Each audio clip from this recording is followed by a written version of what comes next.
Praise lord. అందరికీ వందనాలండి. అలాగే పాస్టర్ గారికి కూడా ఈ అవకాశం ఇచ్చిన పాస్టర్ గారికి కూడా వందనాలు తెలియజేస్తున్నాను. ఈ రాత్రికాల సమయంలో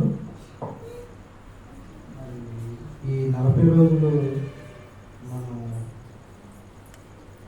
లెంట్ డేస్ పాటిస్తున్నాం కాబట్టి ఈ లెంట్ డేస్ దేవుని యొక్క సువార్తను మనం తెలుసుకోవాలని ఆశపడుతున్నాం. సువార్తల గురించి తెలియజేయాలి పాస్టర్ గారికి చెప్పి ఉన్నాం కాబట్టి సువార్తల గురించి మనం తెలుసుకుందాం.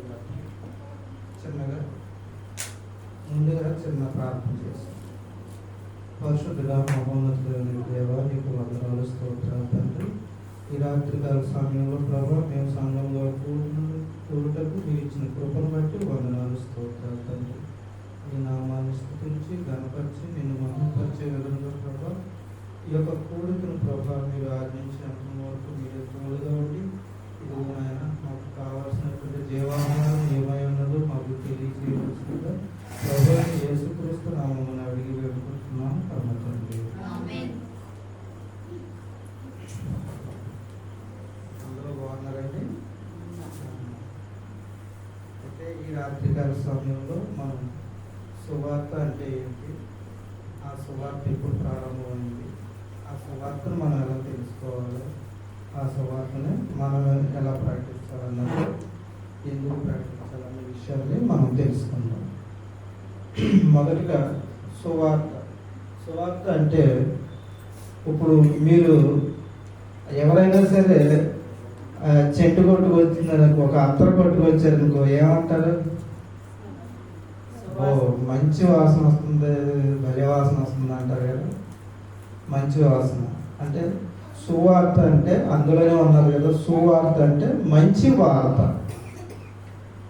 అమ్మా మంచి వార్త ఏంటి? ఆ మంచి వార్త అంటే నిన్న పాస్టర్ గారు చెప్పినటువంటి విధంగా యేసుక్రీస్తు మన పాపముల నిమిత్తమే మరణించి తిరిగి పునరుత్థానమై పరలోకానికి ఆరోహణమయ్యాడు. ఇది సువార్త. మన క్రైస్తవులకు ఇది సువార్త. అర్థమైందమ్మా? సువార్త అంటే ఏంటి? క్రీస్తు మరణించి మన కొరకు మన పాపముల నిమిత్తమే మరణించి తిరిగి మరణము గెలిచి పరలోకానికి ఆరోహణమై, ఈ క్రమాన్ని ఇది మనం తెలుసుకోవాల్సినటువంటి సువార్త. దీన్నే మనం ప్రకటించాలి. ఎందుకు మరణించారో అది మనం తెలియనట్టు వారికి ప్రకటించవలసినటువంటి విషయం. అయితే ఇది దేవుని యొక్క ప్రణాళిక. ఇది దేవుని యొక్క ప్రణాళిక. ఎప్పటి ప్రణాళిక అంటే ఇది భూమి పుట్టక మునిపే దేవుని యొక్క ప్రణాళిక. మీకు గతంలో నేను చెప్పాను చూసారా, ఆదికాండము 2వ అధ్యాయం 11వ వచనం 12వ వచనంలోను బంగారం గురించి, శ్రేష్టమైన బంగారం గురించి చెప్పాను. అది క్రీస్తు పుట్టుక కొరకు ఏర్పాటు చేయబడినటువంటి ప్రదేశము. అక్కడ బంగారము శ్రేష్టమైనది అని మీకు ఆ కాలం గతంలో నేను వివరించి ఉన్నాను. గుర్తుందమ్మా మీకు? తర్వాత ఈ సువార్త దీని క్రీస్తుని గురించి ఆదికాండం 3వ అధ్యాయంలోను సాతాను చెప్పించినప్పుడు ఇంకో విషయం చెప్తాడు. నీ సంతానానికి స్త్రీ సంతానానికి వైరం కలుగుతుంది. స్త్రీ సంతానం అంటే సాధారణంగా బైబిల్లో మనకు దేవుడిచ్చినటువంటి క్రమం ఏంటంటే మగవారి సంతానాన్ని లెక్కలోకి తీసుకుంటారు, స్త్రీ సంతానం తీసుకోరు. కానీ ఇక్కడ స్త్రీ సంతానాన్ని మొదటగా దేవుడు చెప్పి ఉన్నాడు. ఎప్పుడు చెప్పాడు? మనకి ఈ నిబంధన, ఈ చట్టము రాకమునిపే, మోషే ద్వారా మనకి ఈ చట్టము రాకమునిపే మనకి దేవుడు స్త్రీ సంతానాన్ని ఏర్పాటు చేశాడు. ఆయనే ప్రభు అయిన యేసుక్రీస్తు. ఆ స్త్రీ సంతానం ఎవరమ్మా? ప్రభు అయిన యేసుక్రీస్తు. ఇది దేవుని ప్రణాళిక. అర్థమైందమ్మా? తర్వాత దీన్ని అడ్డుకోవడానికి చాలా ప్రయత్నాలు ఈ సాతాను, శపింపబడినటువంటి సాతాను చాలా విధాలుగా ప్రయత్నించాడు. అందులో ఉదాహరణగా చెప్పుకోవాలంటే మోషే జననాన్ని మనం ఒకసారి తెలుసుకున్నట్లయితే, మోషే జనన కాలంలో 2 సంవత్సరాలు పిల్లలందరినీ చంపేమని ఫరో ఆర్డర్ వేస్తాడు. అవునమ్మా? ఆ తర్వాత రెండవదిగా, అంటే సింపుల్ వేస్గా చేసుకోవాలనుకుంటే, హేరోదు క్రీస్తు మరణాన్ని, అది క్రీస్తు బ్రతకూడదని చెప్పేసి 2 సంవత్సరాల్లో పిల్లల్ని అప్పగిస్తాడు. ఈ విధంగా దేవుని ప్రణాళికను తప్పించడానికి సాతాను అనేక రకాలుగా ప్రయత్నించాడు. కానీ అవన్నీ దాటుకుంటూ యేసుక్రీస్తు పుట్టడం, మరణాన్ని గెలవడం అన్నీ జరిగినాయి అన్నమాట. అదే ఇప్పుడు మన ఈ సువార్తల్లోకి వచ్చినట్టయితే, మనకి నిన్న పాస్టర్ గారు చెప్పిన విధంగా సువార్తలు మనకి ఎన్ని రకాలుగా ఇవ్వబడ్డాయి? 4 పుస్తకాల్లో ఇవ్వబడ్డాయి. అది మత్తయి సువార్త, మార్కు సువార్త, లూకా సువార్త, యోహాను సువార్త. ఈ 4 సువార్తల్లో ముందుగా మనకి ఇవ్వబడినటువంటి మత్తయి గారు మొదటగా రాసినటువంటి పుస్తకం కాదు. ముందుగా రాసినటువంటి పుస్తకం ఏంటంటే మార్కు గారు రాసినటువంటి పుస్తకమే మొదటి పుస్తకం. తర్వాత మత్తయి గారు పుస్తకం రాశారు. ఈ సువార్తలలో 4 కూడా మనం దేన్ని తెలియజేస్తుందంటే, క్రీస్తు మరణాన్ని, పునరుత్థానాన్ని, ఆరోహణ క్రమాన్ని తెలియజేస్తాయి. అందుకనే ఈ 4 పుస్తకాలని మనం సువార్త పుస్తకాలు అంటాం. అర్థమైందమ్మా ఈ క్రమం?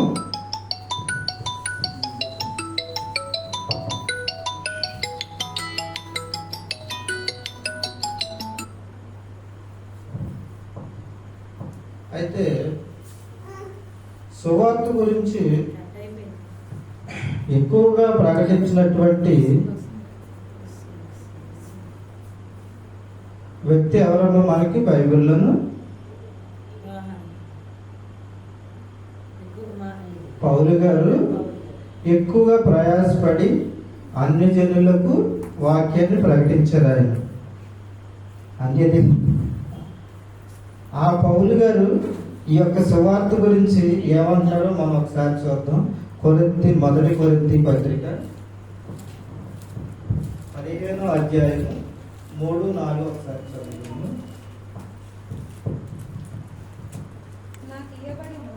నాకు ఇయ్యబడిన ఉపదేశమును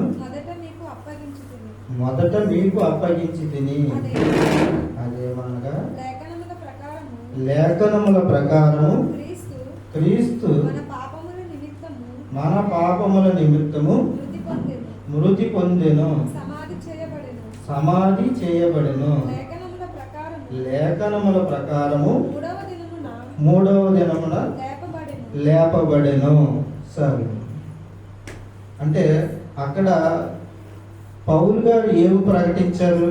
క్రీస్తు యొక్క మరణాన్ని, అలాగే పునరుత్థానాన్ని ప్రకటించారు. అది సువార్త.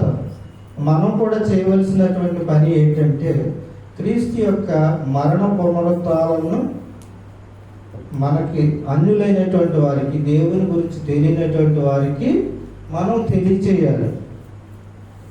అప్పుడే అందరికీ తెలిసి అందరూ రక్షింపబడతారు.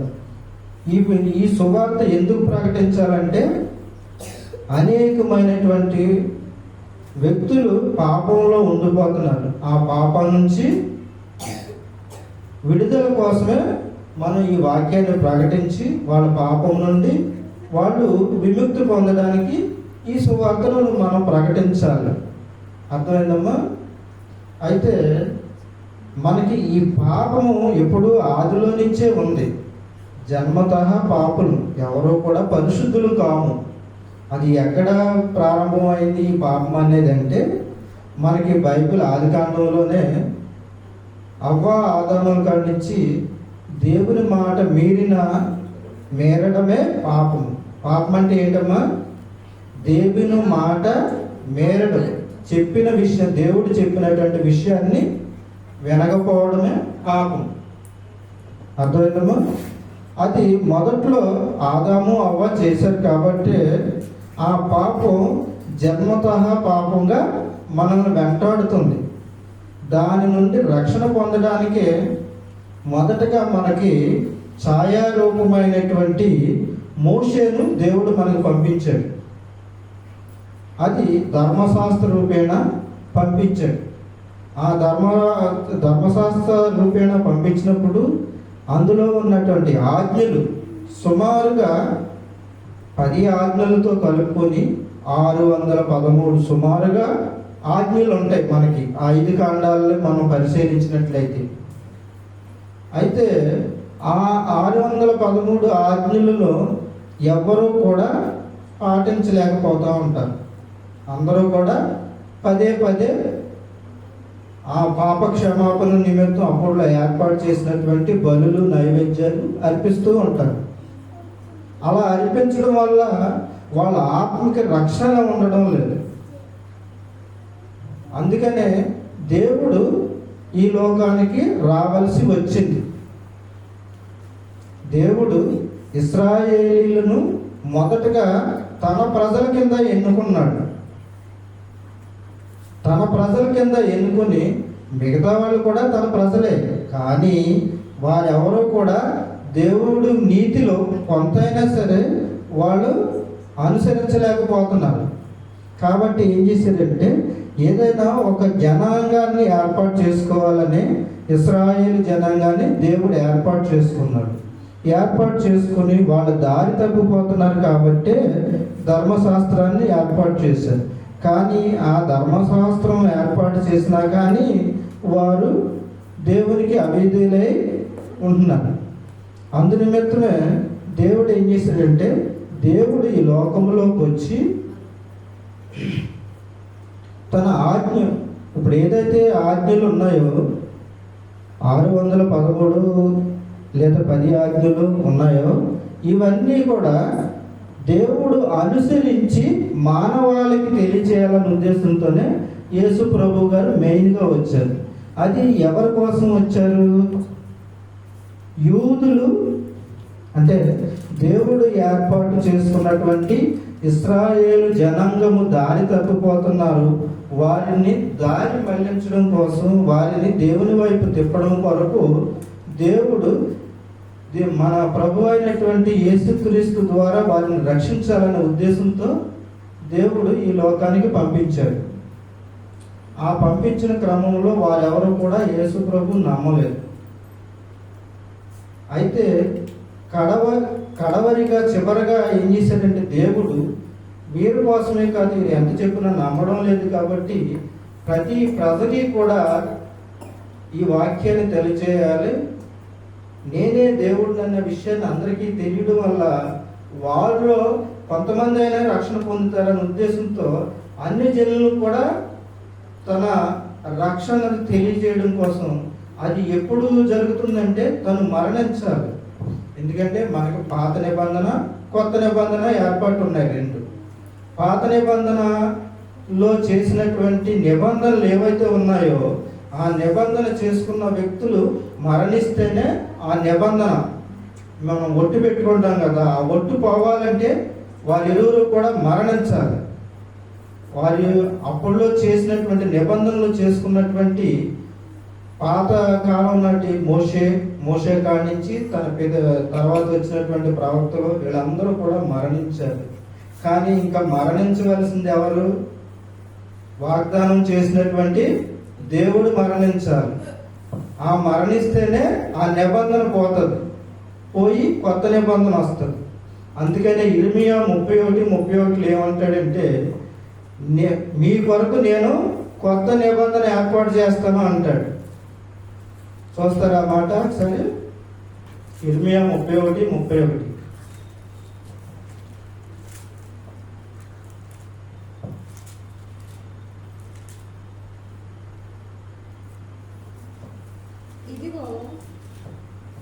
ఇదిగో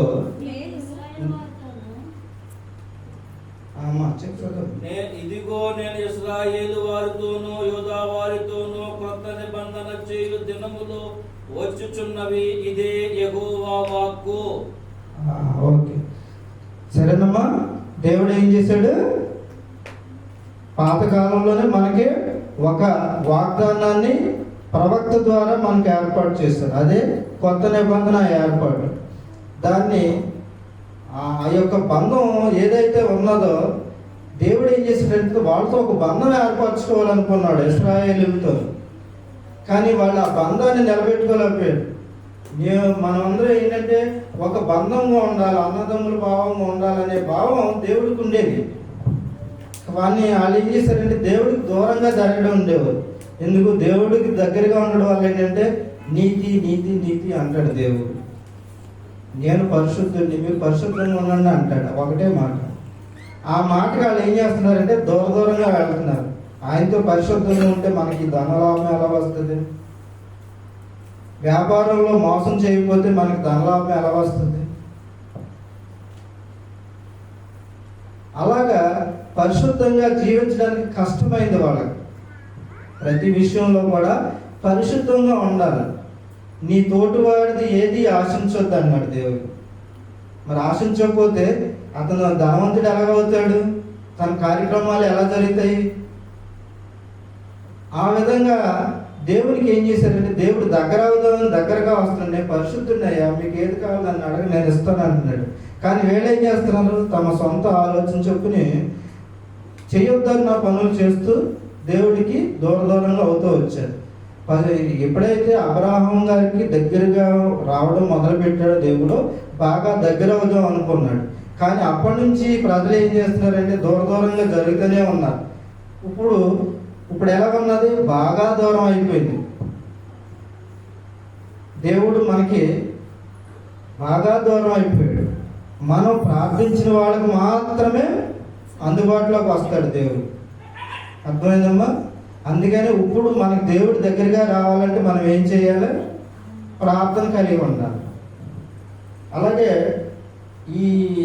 సరే సమయం కొద్దిగా ఉంది కాబట్టి మనం ఈ సువార్తలోకి వచ్చేద్దాం. మొదటగా మనకు రాసినటువంటి సువార్త మార్కు సువార్త. కానీ మనకి మత్తయ్య గారి సువార్త మొదటగా పెట్టబడి ఉంది కాబట్టి ఆ మత్తయ్య గారి సువార్త గురించి కొన్ని వివరాలు చెప్పేసి నేను ముగిస్తాను అమ్మా. మొదటగా మత్తయ్య గారు సువార్తను యూదులను ఉద్దేశించి, ఇంతకీ నేను అదంతా చెప్పవలసింది ఏంటంటే యూదుల్ని దేవుడు ముందుగా ప్రేమించి వాళ్ళని రక్షించాలని అనుకున్నాడు. అలాగే వాళ్ళు ఆ యెరూషలేములో జీవించారు కాబట్టి అప్పటి శిష్యులు, యేసుక్రీస్తు యొక్క శిష్యులు ఆ యొక్క యెరూషలేము నగరంలో జీవించారు కాబట్టి ఆ యూదుల మధ్యలో యూదులై ఉన్నారు కాబట్టి వారిని రక్షించుకోవాలనే ఉద్దేశంతో ఏం చేశారంటే వాళ్ళకి అర్థమయ్యే రీతిలో, యూదులకు అర్థమయ్యే రీతిలోనే ఆ బైబిల్ని రాయడం జరిగింది. అంటే మత్తయి సువార్త ఎవరి కొరకు, ఎవరిని ఉద్దేశించి రాసింది అంటే యూదులను ఉద్దేశించి రాశాడు. ఆ వివరాలు ఎలా ఉంటాయంటే కోట్ చేసి ఉంటాయండి. పాత నిబంధన కోట్ చేసి మాట్లాడుతూ ఉంటాడు. ప్రతి ఎక్కువ కూడా పాత నిబంధన కోట్ చేసి మాట్లాడు. అర్థమైందమ్మా? యేసు ప్రభుని గాడి తప్పించి యేసు ప్రభుని కూడా బయటికి మరల్చడానికి వాక్యాన్ని వాడుకున్న సాతాను. మీకు ద్వితీయోపదేశ కాండం మీకు పరిచయం చేసినప్పుడు చెప్పాను కదా, ద్వితీయోపదేశ కాండంలోను పరిచయం చేసేటప్పుడు డీకోడ్ చేసి మాట్లాడింది అని చెప్పాను కదా. వాక్యాన్ని డీకోడ్ చేస్తుంది యేసు ప్రభు గారు. తనేమో కోట్ చేస్తుంది, కీర్తన గ్రంథంలో నుంచి కోట్ చేస్తుంది. నువ్వు నిజంగా దేవుడు అయితే ఈ కొండ మీద నుంచి దూకే దూతలు వచ్చి నిన్ను పట్టుకుంటారు అని చెప్తుంది. అది ఎక్కడ ఉన్నది? మొన్న వారం కాక ముందు వారంలో చదువుకున్నాం 91 కీర్తనలో. 91 11, 12 వాక్యంలో మనం ఒకసారి చూసినట్టయితే అందులో ఉంటుంది కోట్ చేస్తుంది సాతాను. ఇలాగుంది కదా బైబిల్లోను అంటే ఆ విషయాలు సాతానికి ముందే తెలుసు, బైబిల్ అంతా కూడా తెలుసు సాతానికి. అందుకనే అది కోట్ చేసి మాట్లాడగలిగింది. ఉన్నదమ్మా అది.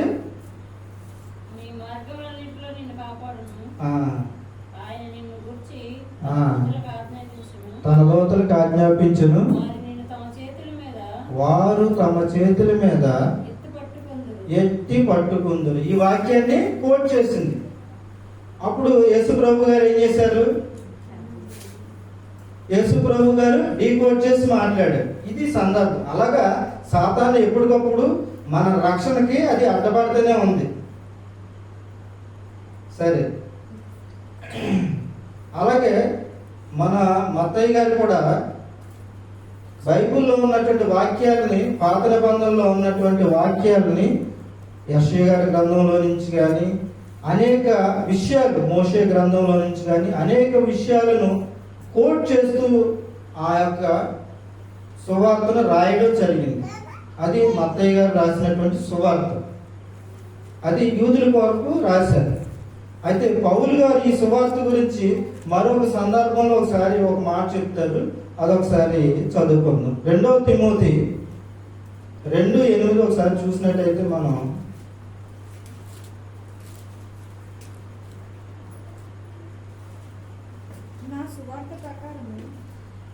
చదువు. నా సువార్త ప్రకారము దావీదు సంతానములో పుట్టి మృతులలో నుండి లేచిన యేసుక్రీస్తును చేసుకొనుము. చాలు. అంటే ఆయన సువార్త ఏంటంట? దావీదు సంతానంలో పుట్టాడంట. ఆయన పుట్టి ఏం చేశాడంట? మృతులలో నుండి లేచాడు. అది ఆయన ప్రకటించేటటువంటి సువార్త.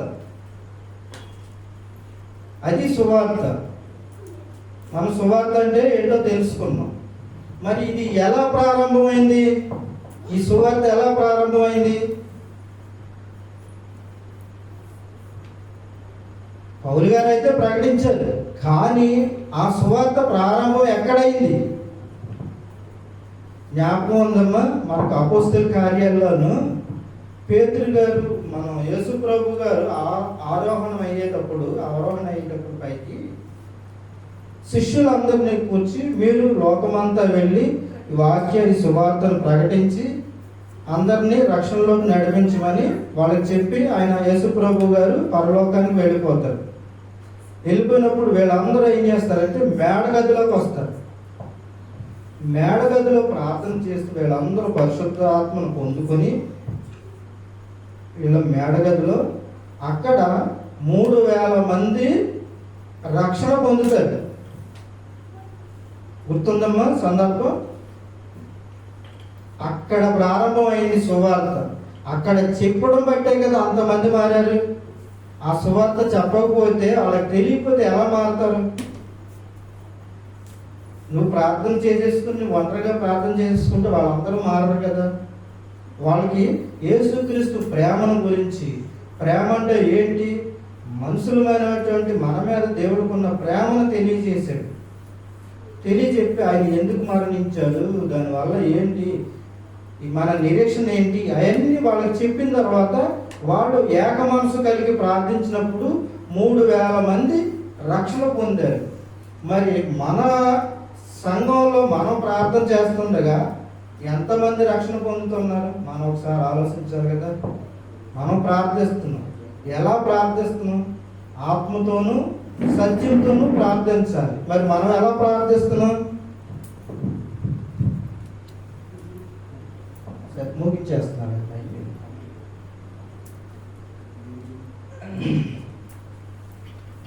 అది అక్కడ ప్రారంభమైంది.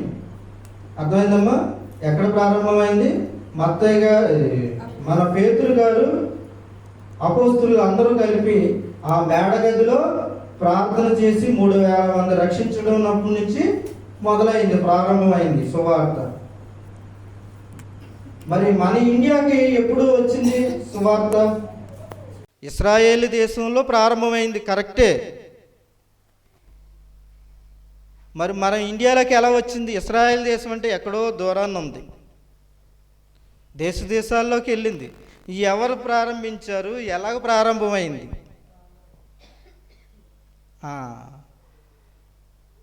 యేసు 12 మంది శిష్యుల్లో ఒక్కడైనటువంటి తోమా గారు మన ఇండియాకి వచ్చారు.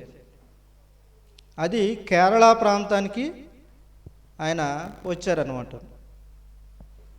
ఆయన మొదట అయితే మనకంటే అవిశ్వాసి, మనకంటే కూడా అవిశ్వాసి, మనకంటే కాదు నాకంటే, మళ్ళీ మిమ్మల్ని కలిపితే కోపం వస్తుందేమో, అలా కాకుండా ఆయన అవిశ్వాస అనమాట. ఆయనతో ఉన్నాడు, ఆయనతో జీవించాడు, ఆయన మరణించేది ఆ మరణ విధానం తెలుసుకున్నాడు, అన్నీ తెలుసుకున్నాడు. కానీ ఆయన పునరుత్థానుడయ్యాడు, లేచి వచ్చాడు అని చెప్పినప్పుడు ఆయన నమ్మాడా? ఆయన నమ్మలే. ఆయన కొరకు దేవుడు ఏం చేశాడు? ప్రత్యేకించి మరలా ఆయనకు దర్శనం, ఆయన ఉండగా శిష్యులకి మరోసారి దర్శనం ఇచ్చాడు. దర్శనం ఇచ్చి ఏం చెప్పాడు? నువ్వు నా డొక్కలో చేయబెట్టు, నా చేతుల్లో ఏలు పెట్టు, చూసుకో, ఇదిగో నన్ను బళ్ళంతో పొడిసారి, ఇదిగో నా డొక్కలో చేయబెట్టు చూడు అని ఆయన చూపించాడు. ఆయన చేయి పెట్టించుకున్నాడు. అది కూడా ఆ డొక్కల్లో చేయబెట్టాడు ఆయన తోమా గారు. ఈ శీలల్లో మనకి కాళ్ళకి చేతులకి మేకులు కొట్టినటువంటి రంధ్రాలు ఉంటాయి కదా, ఆ రంధ్రాల్లో ఏలు పెట్టి చూసుకున్నాడు. అప్పుడు యేసు